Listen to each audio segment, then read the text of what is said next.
In this episode, Nancy and I are talking with Amy Ives of Emory's Integrated Memory Care about the new Medicare Program guide. We're going to be learning what it is and how to know if you can leverage it. We're sharing 3 tips. Welcome. We're Sue Ryan and Nancy Treaster. This podcast brings our years of experience in a variety of family caregiving roles to prepare you to navigate your caregiving journey. We're sharing our personal experiences, not medical advice. And because it's our passion to support you on your journey, we believe no topic is off limits. Let's get started. Welcome, Amy. We are so excited to have you. Thanks for having me. This is an awesome opportunity to talk about the U.S. Medicare GUIDE Program. And if you're listening on the day this is published, there's a lot of big announcements today, which is July 1, 2025.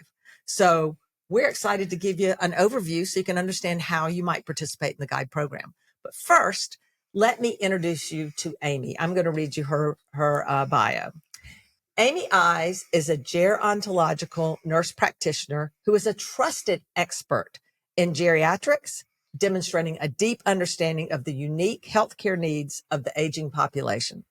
Throughout her career, Amy has played a pivotal role in building care models, and that's important to the GUIDE program, and developing teams that yield superior outcomes. In addition to her clinical work, she is a member of the team at Emory's Integrated Memory Care, which is a nurse practitioner-led primary care practice for patients living with dementia. She's also the program lead for the Medicare GUIDE Program at Emory Healthcare. Sounds like we have the right person today. Yeah, absolutely. So, Amy, let's start with tell our listeners what GUIDE is. Thanks for having me. I'd love to share all the innovation that's happening in the world of geriatrics. GUIDE stands for Guiding an Improved Dementia Experience. It is a U.S. Medicare pilot program that aims to provide better support and resources for persons living with dementia and their caregivers. Which is awesome. And you heard Amy say it's a pilot program. You're going to find out how to join it. Yes. But please, let's all support it because we need to prove that this pilot program, which focuses on helping dementia caregivers, actually works so that this can become a standard part of Medicare. And can also be expanded globally. Yes, it would be ideal for the U.S. to prove its worth so that we can help other countries take advantage of these kinds of things. Because they're watching and they're aware of it. And Good this point. is a great thing. Good point. Thanks for those points. I think it's really important to highlight that. This is a groundbreaking program that is being offered around the country. So definitely we want to show up and show out, as people tend to say sometimes. The GUIDE program offers like one-on-one support and coaching by dementia prevention providers, care navigation through an often difficult and chaotic healthcare system. Yes. Education and training and resources to caregivers, which is much needed. Amazing. Lots of tools and resources that we can share along the way. And also respite, which we'll talk about a little bit later, but it's respite offering for Medicare beneficiaries is unprecedented. It's never been done before. And it's really, really exciting.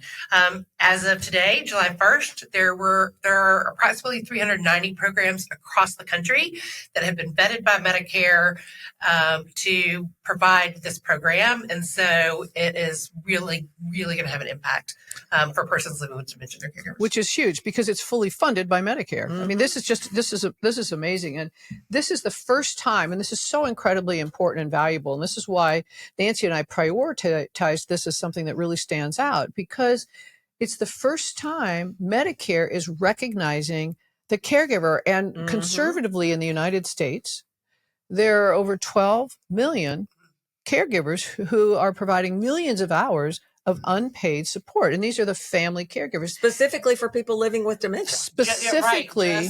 Not even any other caregiver. So the need is huge. Having it being recognized as doing such a responsible job of the program is incredible. And so this takes us to our first tip, which is, if this sounds like something that you would be interested in, how do you find out if you're eligible? That's a great question. Mm-hmm. To be eligible for the GUIDE program, patients need to have Medicare, both Medicare A and B. Traditional Medicare needs to be the primary payer since this is a Medicare pilot program. So unfortunately, at this time, patients or beneficiaries enrolled in Medicare Advantage aren't eligible. We may see that change down the road. Patients cannot be enrolled in hospice and cannot live in a long-term care skilled nursing facility. And so those are really... But you can be like an assisted living. Absolutely. Okay. Absolutely. Good distinction. Not in a nursing home, but that is a good distinction. Okay. Although many of those terms get really blurred. I know. That's why we bring it up. Yeah. Within GUIDE, so you're eligible. What do you get? Like, what's the added benefit? It provides a comprehensive assessment by a dementia proficient provider.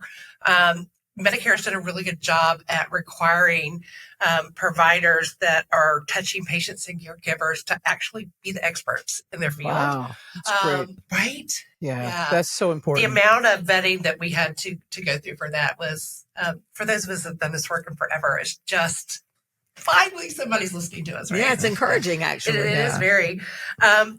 There's an entire interdisciplinary team, so that's really important too. That it's not just me out in the world providing support and care, which I always love to do, but there's an entire team of people, and so we can really hit different aspects of people's lives in caregiving.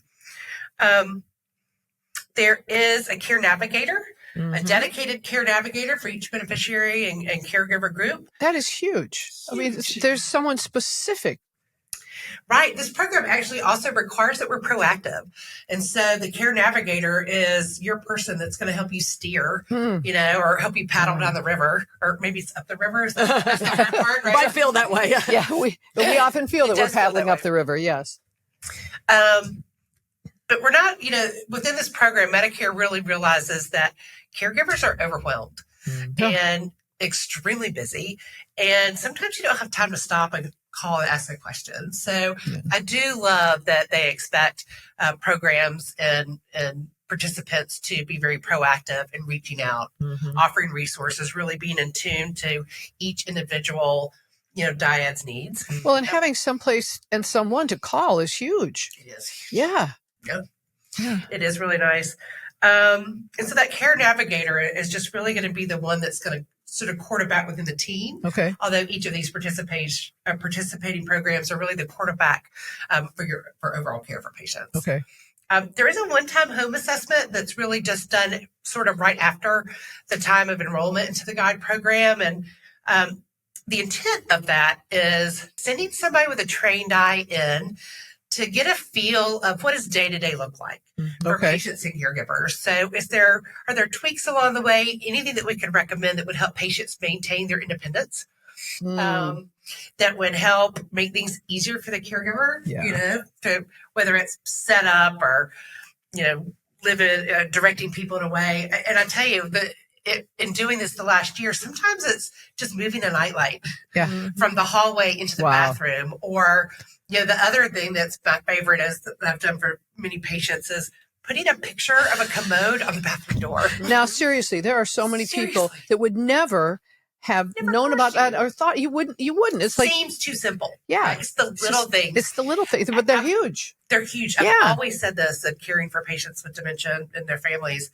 It's the little things that make the difference. It's the little bitty tweaks, and they're so little, but they really are game But the changers. impacts are just overwhelming at times. They are. So that's the intent of that, which I just think is really, really neat. Yeah. And it's been extremely helpful for a lot of caregivers. It made a big difference. If you can make 2 mornings a week easier, right? Everybody's like, oh, we'll take it. We'll take anything we can all of get. our listeners are going, please. Yeah, I know. Maybe 5 days a morning. 5 days a week. Also, GUIDE requires that participating programs provide dedicated, it's ongoing training and support. This is an 8-year pilot.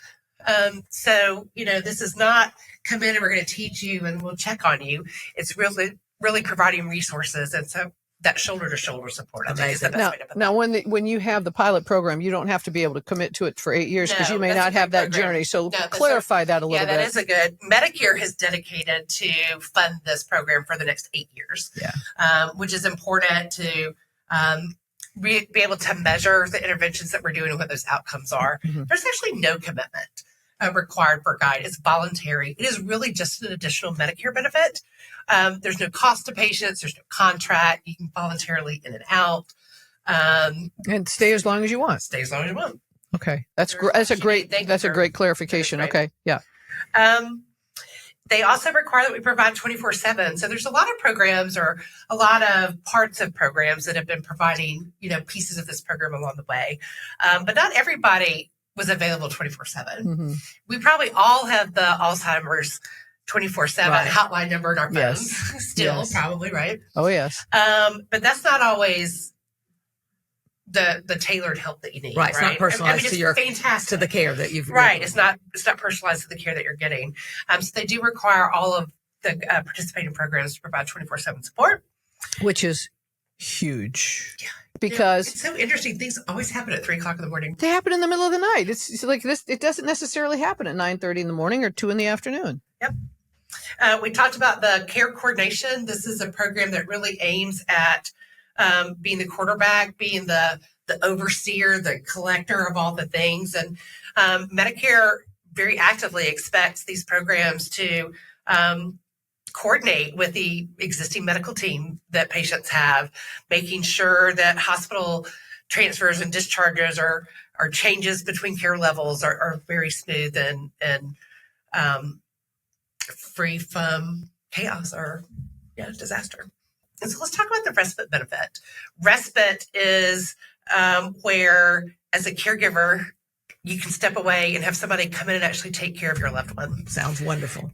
People that enroll within GUIDE are eligible for up to $2,500 a year in respite. That's wonderful. Paid respite care to come in. So patients at an earlier stage that are still fairly independent may not need that, that level of oversight. Sure. GUIDE requires participating programs to provide at least in-home respite, so sending a paid caregiver in so people can get away, take a nap.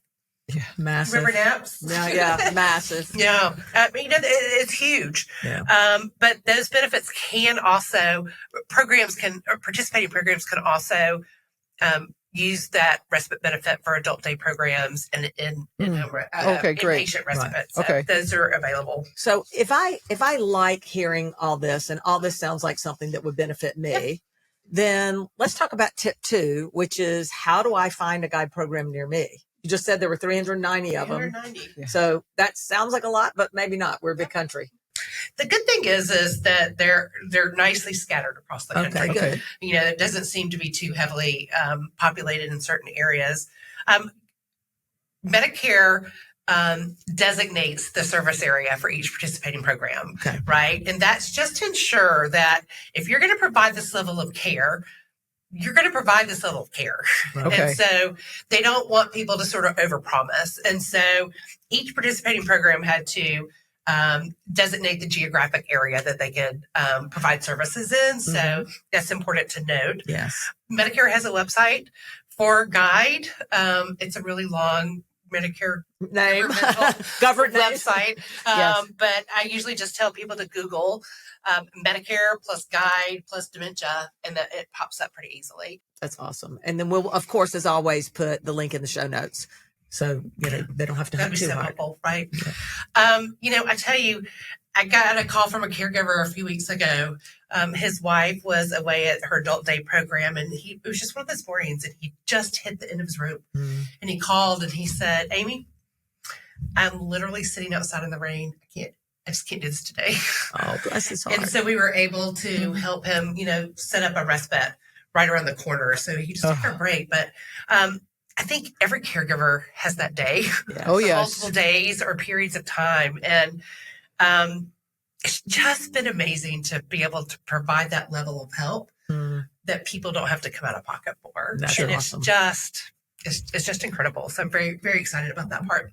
For people who already have a medical care team, it would be helpful to find out, how we integrate with them. And that happens to be tip 3. So how do we integrate the GUIDE program in with our existing medical team? Right. That's a great question. It is.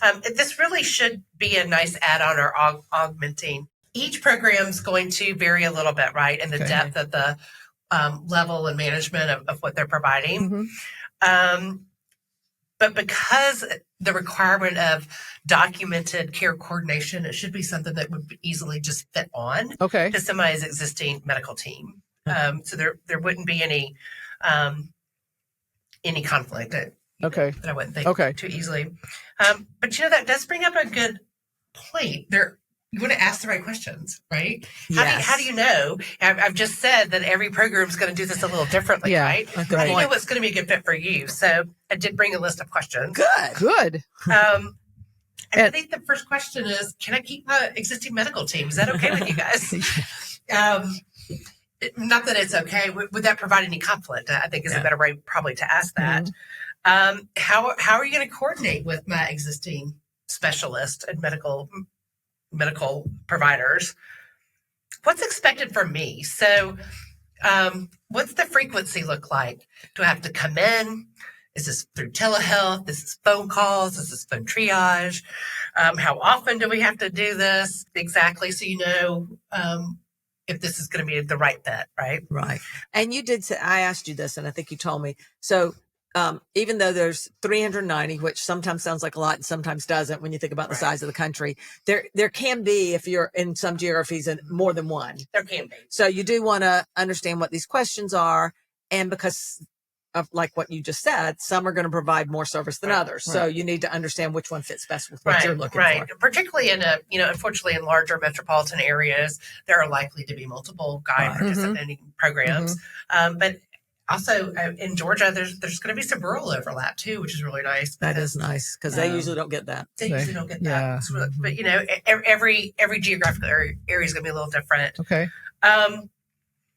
What exactly is available to us, right? So what are the classes and how are those offered? Are they in person? Are they via Zoom? Are they self-directed? What are the support groups? And I think what kind of support groups is also really important. I think that this, particularly in caregiving for patients with dementia, having that circle of support that really helps you care for your loved one with dementia. And I always explain it by saying, if I'm a 30-year-old daughter taking care of a mother with an early onset Alzheimer's, maybe that Tuesday at 10 a.m.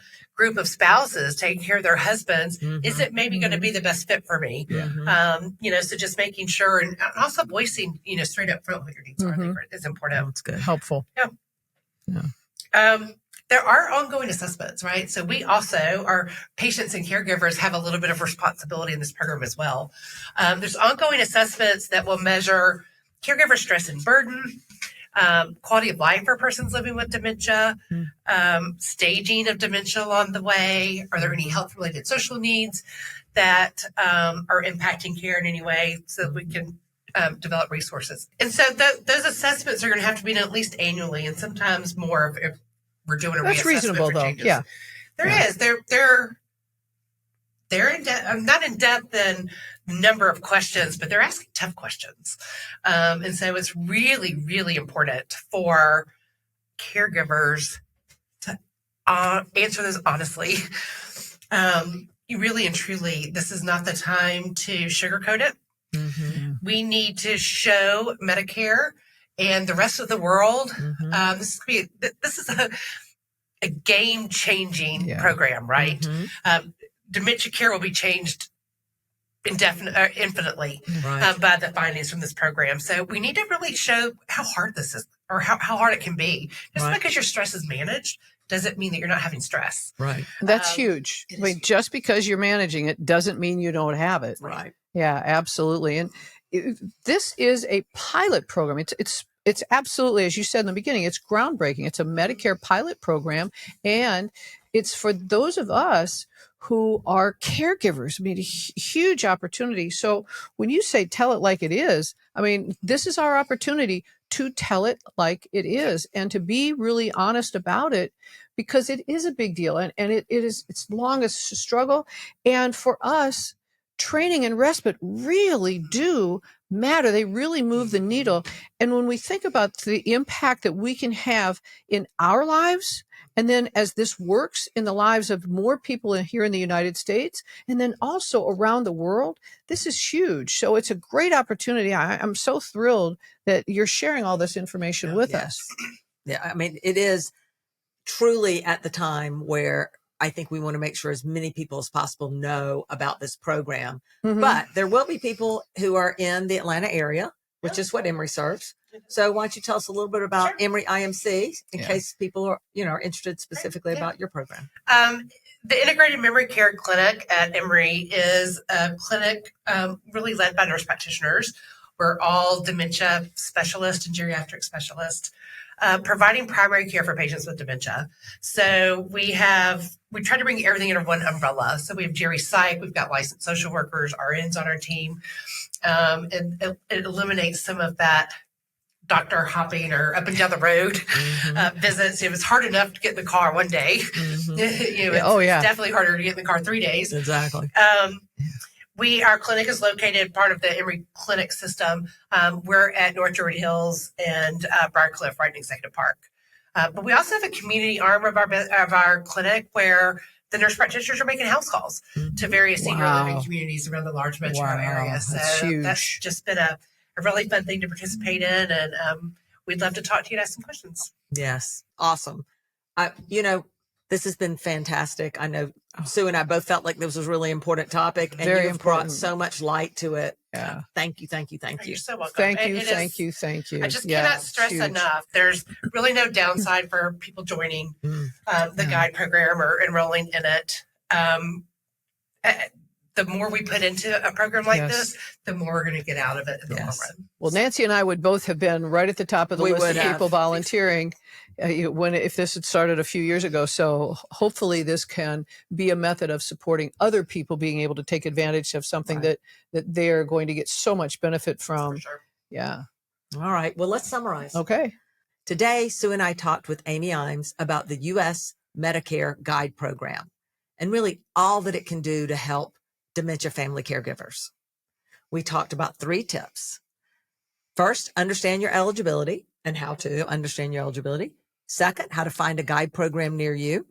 And third, how would the GUIDE program be incorporated into your existing medical team?